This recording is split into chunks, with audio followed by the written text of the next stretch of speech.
For me, video games have always been about making connections with other people. How can I share my experiences with others who are doing this?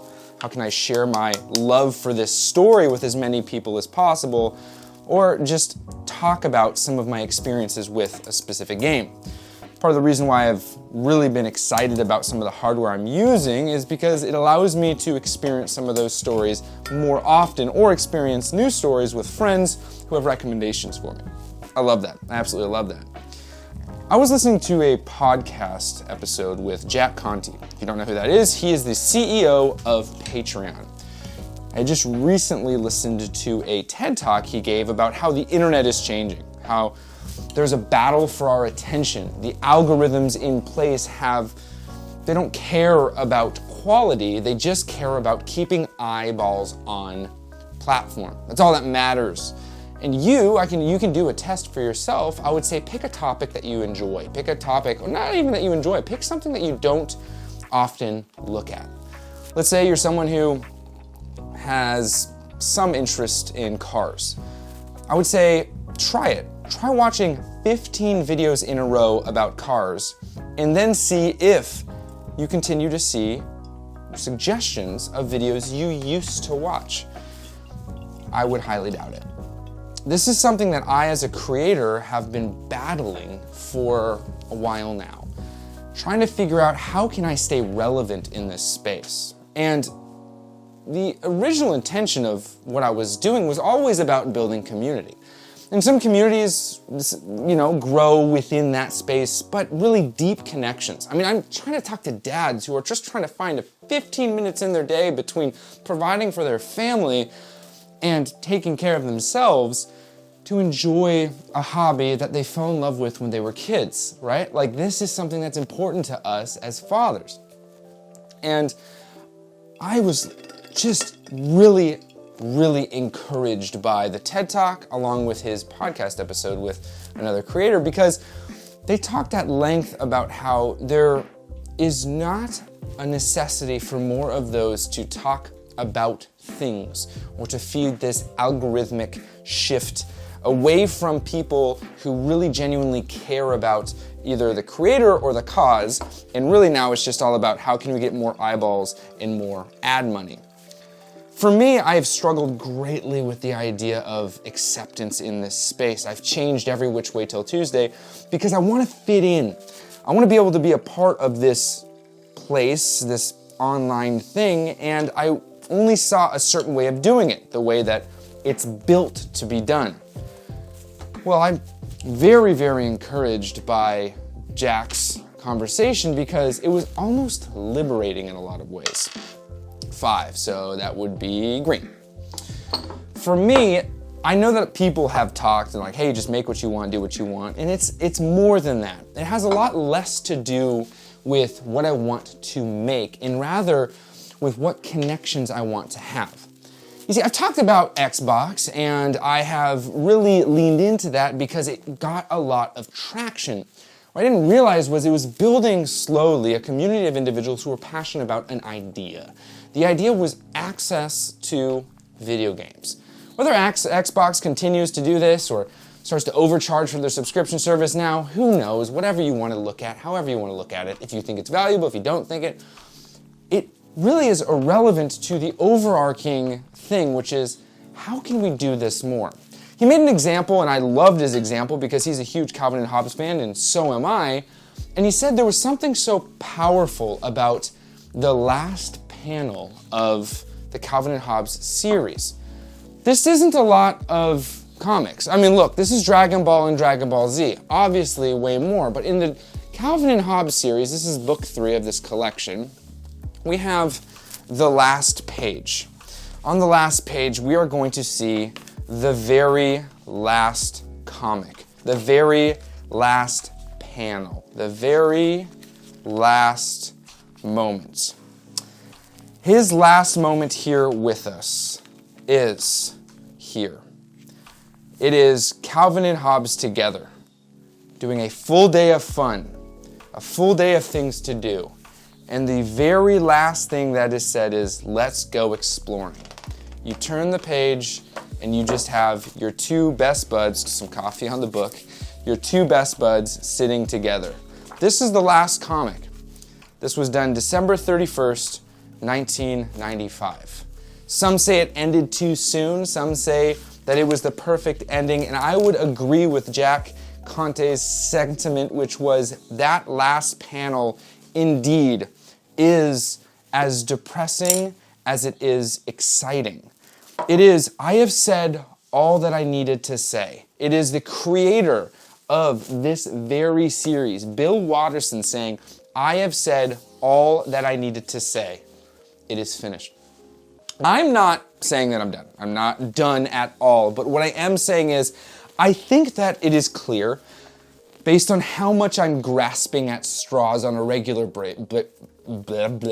basis. I'm not editing any of this, by the way. The only edits you get is a little bit of coffee. I have most certainly said all that I needed to say about what you should buy. Oh yeah, decaf coffee. I have shown you all that you need to see. And when new things come out, it's going to be pretty simple. There's going to be plenty of information. Rather, I want to really lean into something that I started to see happening, but I got so unbelievably distracted because the pressure that existed in this space, and it is the not what we are doing, but why we are doing it. Why do we play these games?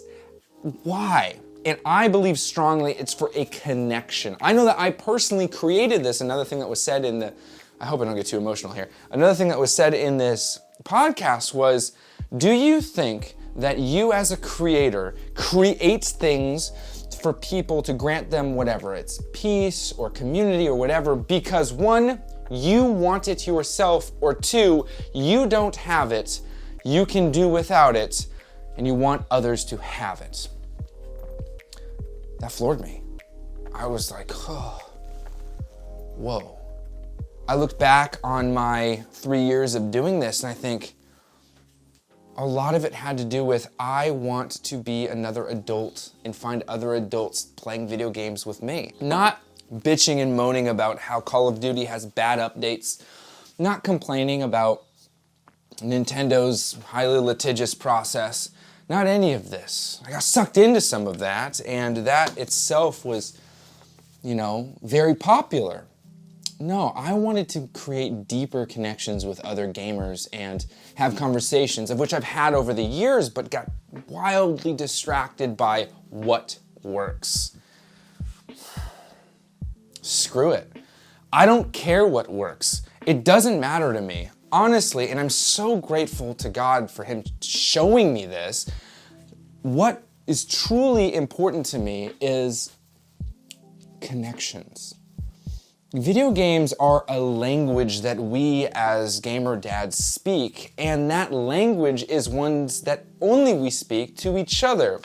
This is powerful. I was at church the other day and there was a guy talking with another dude about something in Overwatch. I thought, well, if they're playing Overwatch, they probably are playing other games too. Lo and behold, they were dabbling in Overwatch. The other guy I was talking to was like really into From Software games and other very high fantasy type of games, reads fantasy novels and anime and manga, all this stuff. And I was like, this is it. Father of 2 kids.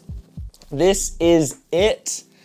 This is what it is. It's a language we speak. It is a way we communicate. It is a passion we share, and it is something we do together. That, for me, is way more powerful than focusing on specific consoles because I need mental clarity in a selfish and completely empty fashion. For me, I felt that.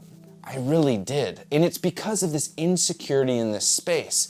I want to fit in and be like, Wolf Den or beat 'em ups and do what they do.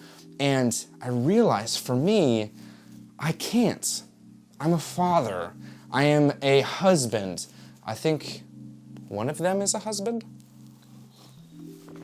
I think Wood's married from beat 'em ups. I'm not 100% sure. I think he is. I think they got married. Whatever.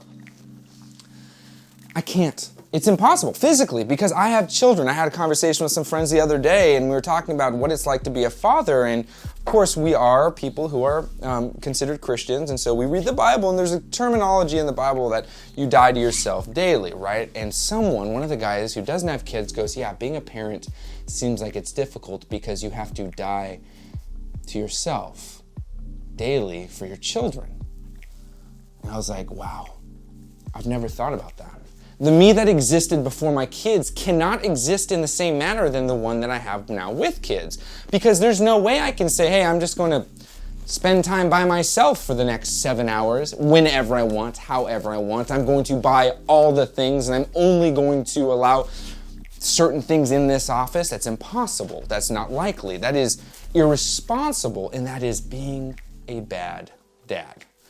Is it bad to play video games? No, not at all. But what I'm saying is, there is such a shift in dynamic. I will not be able to relate to the single female creator. I will not be able to relate to the dating male creator. I will not be able to relate to the married, no kids creator because I value different things. And that is something that I desperately need to hold on to. Something that I've had a hard time holding on to because what do we do in this space? We look to people who are successful and understand their process to replicate and to move forward.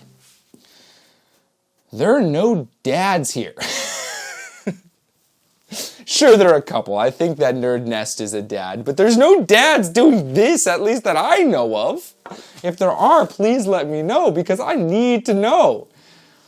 Something that has been so powerful in this process of introspection is that I want to focus on something, and I've mentioned it many a times. And the focus has always kind of eluded me, and then I was like, oh, it's going to be this. The focus for me, and the reason why the Steam Deck always gets so much praise is because it allows me to play, right? And in playing, I get to play with others. But the focus, rather, for me, should honestly, in my brain, shift from the thing that allows me to the thing that is happening with.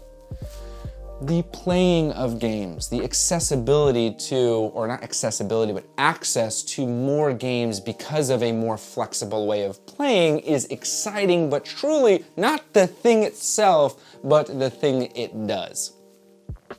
We all know that the Steam Deck is dope. It's sick. We got one. We're pumped on it. Nintendo Switch allows for a similar gaming experience with a different catalog exclusive to the Nintendo Switch. But really, at the end of the day, it's all about the play. I've mentioned a play along type of thing before, but lost sight of it because it wasn't in line with the algorithm. I don't have it fully fleshed out, but I can tell you that I've been spending a lot of time thinking about it and writing stuff down and talking with all the people in Discord about how could we actually bring this to life. I think that it's powerful. And rather than solely trying to do it on my own, I wanted a community type of conversation around it. For me, gaming has always been about who I'm doing it with, at all times. I am not someone who wants to lock myself in my room and experience something only by myself and never share it. That's not for me. I want to play a game like Paper Mario and the Thousand Year Door and talk with other people about it because the story is fun, the mechanics are silly, and the problems it has are worth talking about, whether there are or there aren't. That's just an example. I think that currently playing through the Final Fantasy VII Remake franchise with Remake, Rebirth, also Crisis Core, which is kind of lumped in there even though it's a remaster. And finally with, also Integrate, is a very fun way for us to experience my favorite story that I've played in a long time. If you want to experience that, you can join us over on twitch.tv/JDXCoffee most evenings during the week at 7 p.m. Pacific. I can tell you that, again, the Steam Deck for me is so powerful because it allows me to do exactly what I'm talking about. But really what it comes down to is there is a need for this community feel. And while algorithmically this is the most challenging endeavor when it comes to this space, because I, just like Bill Watterson, though it's not perfect and I am not even close to as talented as this guy, I am at the point with video games. I'm at the point with the internet talking about video games where I'm here. It's a magical world, guys. Let's go exploring. I don't have any more to say. I can't talk to you about the Steam Deck any different. You know what I mean and what I like about it. Sure, we can review games, but I'd rather play them with you. I'd rather enjoy them alongside you. I've never loved telling you what to buy, which I've done it because I can then link affiliate links and be like, cool, this is what I buy, go and get that. And it's provided me with some. I am going to lean into Patreon because I believe strongly that that is a good place for me to be able to kind of say bye to the whole algorithmic chasing and lean into creating a better thing for people, which is how to play games with each other. If I look into the future of what I would love to see is I would love to see that semi-truck pull up to outside of a GameStop with a bunch of, well, it's not really a semi-truck, but you get it, with a bunch of gaming consoles set up for everyone to play LAN party locally together. I love that. There's always been something I loved. Part of the reason why I like streaming so much is because it's community-based. We're talking, we're having a good time. I can't sit and play by myself and then just be like, oh, here's what I did. It's not fun for me. I like doing this with other people. I always have. So, that was a pretty powerful thing I learned over the weekend, and last week I didn't do any videos because my kids were sick. And so I had to be dad. Part of the reason why I streamed all of last week is because due to them being sick, they went to bed early. And so I got to play video games. And I like playing video games with other people. So I'm hoping to stream as much, if not all weekdays. Can't make any promises and do my best. I am a father and a husband, so I have responsibilities. But if I can, I will. Yeah, cool. You guys are awesome. Happy gaming.